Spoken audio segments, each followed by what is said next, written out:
đợi nó do ra video thì pe cú yo lọc hết cho APERTURE lo do hai tia khẩu độ trâu pe sẽ đợi tao bao cho sẽ đợi lo sai tao.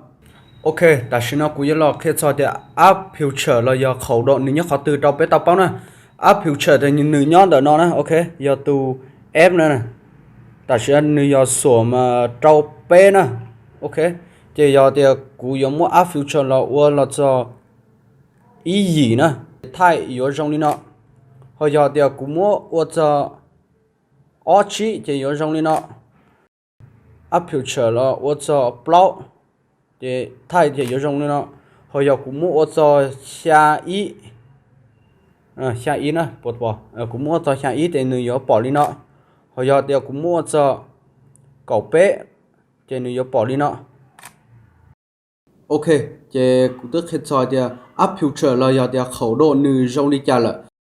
lúc nó thay chỉ trong cho lúc nó để chỉ lúc nó họ bỏ đá đua họ lúc nó họ bỏ ngải đua thế nào giờ thì cho lem cho number ít số plau thì ít số gì chế trong đó thì thay tàu trong cơ lên nè ra nó cũng lọc hết cho APERTURE là giờ khẩu độ mê mê li nó sư bên mà xin đua trâu ra thì plau ô chờ